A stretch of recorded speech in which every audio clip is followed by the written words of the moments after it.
Nemrod. Une histoire de Sornac, Racontée par Clément Sanso. Épisode 32, Eunice.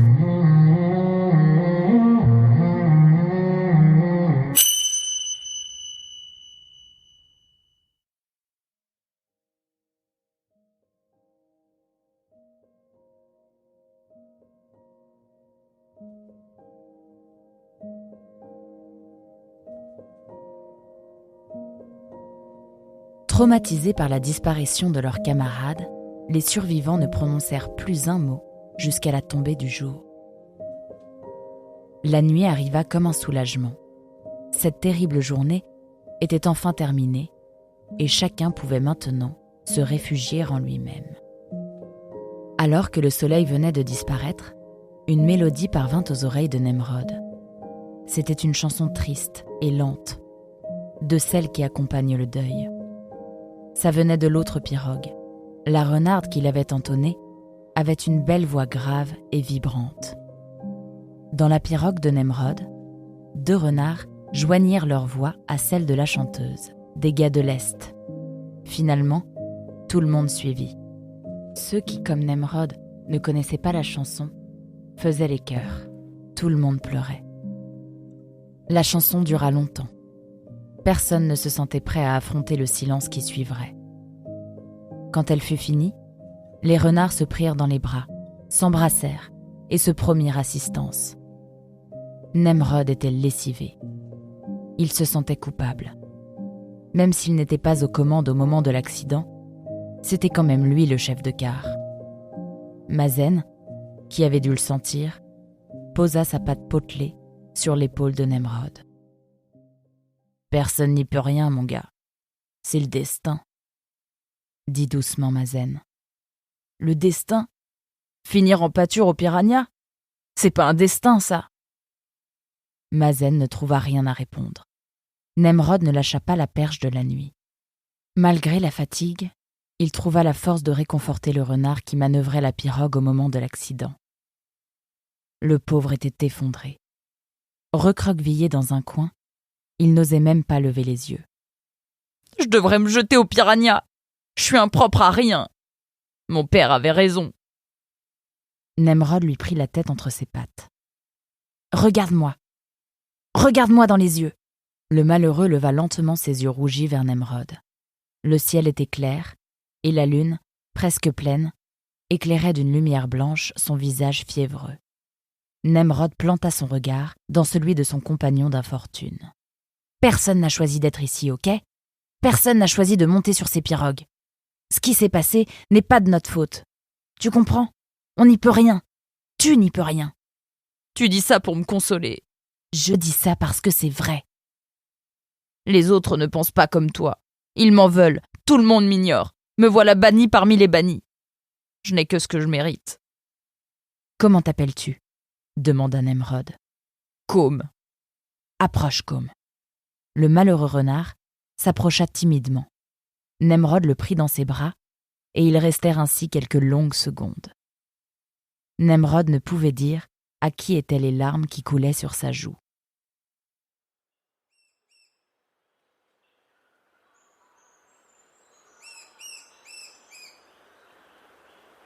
Le jour se leva sans même que Nemrod ne s'en aperçoive. Les yeux gonflés et le souffle court, il était dans un état second. « Banni, te voilà banni. Banni, voilà ton pays. » « Quoi ? Encore ce maudit oiseau ?» Le perroquet gris tournoyait au-dessus de la pirogue. « Tais-toi, oiseau de malheur ! Ce n'est pas mon pays !»« Pas encore !» fit une voix depuis la rive. Nemrod se retourna brusquement. Au-dessus de l'eau, assise à califourchon sur le tronc d'un arbre déraciné, une grande renarde brune le dévisageait. À l'aide de sa perche, Nemrod immobilisa son embarcation. L'autre pirogue l'imita. « Qui êtes-vous » demanda Nemrod. « Le comité d'accueil » répondit la grande renarde. Elle portait un chapeau de bambou légèrement conique et un grand pantalon ample. Ses bras étaient couverts de tatouages aux motifs inconnus et ses oreilles, traversée en plusieurs endroits par des anneaux argentés. Dans sa main gauche, elle tenait une sorte de petit trident. « Je ne vois que 2 pirogues. On m'en avait annoncé 3. »« Une pirogue s'est renversée, » répondit gravement Nemrod. « Encore ? C'est la 3e fois que ça arrive depuis le début de l'année. Décidément, ça promet des piranhas bien dodus, » dit-elle en se léchant les babines. « C'est tout ce que vous trouvez à dire ? » ?»« Oui, c'est tout. Tu voudrais quoi ? Que je pleure ? Que je chante ? Que je danse ? Ça ne changerait rien. C'est comme ça ici. Un jour tu es vivant, le lendemain tu es mort, sans plus de raison que ça. Manger ou être mangé. Bienvenue dans la jungle. En un éclair, elle lança son trident dans la rivière, puis elle tira sur la fine corde qui liait son poignet au manche du trident. À la pointe, un piranha frétillait de ses dernières forces. La renarde brune s'en saisit et croqua à pleines dents dans le ventre du poisson encore vivant. Bien dodu, effectivement. Nemrod et ses compagnons assistaient à la scène médusés. Après quelques bouchées, elle laissa tomber le poisson dans l'eau. En quelques secondes, il fut dévoré par ses congénères. Vous voyez, pas de pitié, ils se mangent même entre eux. La grande renarde mit ses doigts à la gueule et en sortit un sifflement strident. 3 perroquets gris vinrent se poser autour d'elle. Alors, qu'est-ce qu'on dit à nos invités ? Banni, te voilà. Stop ! Cria Nemrod. On a assez entendu cette maudite ritournelle. Ouh là là, comme il est irritable celui-là. Relax, mon gars. Va falloir apprendre à lâcher prise. Comment t'appelles-tu ? Nemrod. Je m'appelle Nemrod. Et vous ? Eunice. Je m'appelle Eunice. Tu peux me tutoyer, tu sais ? On n'est pas dans les salons de Bélem ici. Je m'en étais aperçue. Merci. Et maintenant, il se passe quoi ? Excellente question. C'est très simple. Vous allez continuer à descendre la rivière jusqu'à un petit barrage de branchage. Vous devriez en avoir pour une 10aine de minutes. Sur la rive gauche, la même où je me trouve actuellement, vous verrez une grande plage de galets. C'est là où vous devez accoster. Ensuite, je vous expliquerai la marche à suivre. C'est clair ? Oui, répondit Nemrod. Pour une fois, tout se passa comme prévu. Les 2 pirogues accostèrent sur la plage de galets. Comme ça faisait du bien de pouvoir enfin se dégourdir les pattes, et comme c'était étrange de se sentir tangué sur la terre ferme. Nemrod n'arrivait pas à le croire. Ça y est, il était enfin arrivé chez les bannis. Après ce pénible voyage, c'était presque un soulagement. Il s'approcha d'Eunice.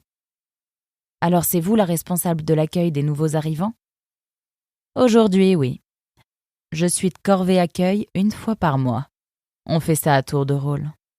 Et vous en voyez souvent arriver des gens comme nous ? De nouveaux bannis ? Oui. Environ 2 groupes par mois. Des groupes comme le nôtre ?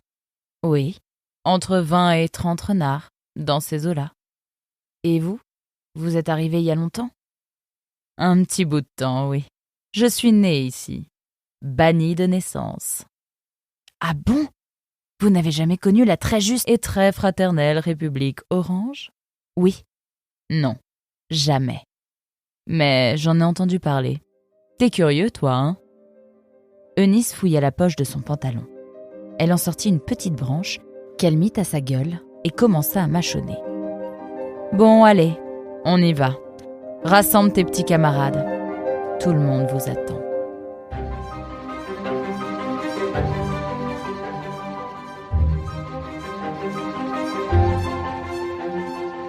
Apple Podcast, Spotify, Deezer, Google Podcast. N'oubliez pas de vous abonner à Nemrod sur votre application de podcast préférée.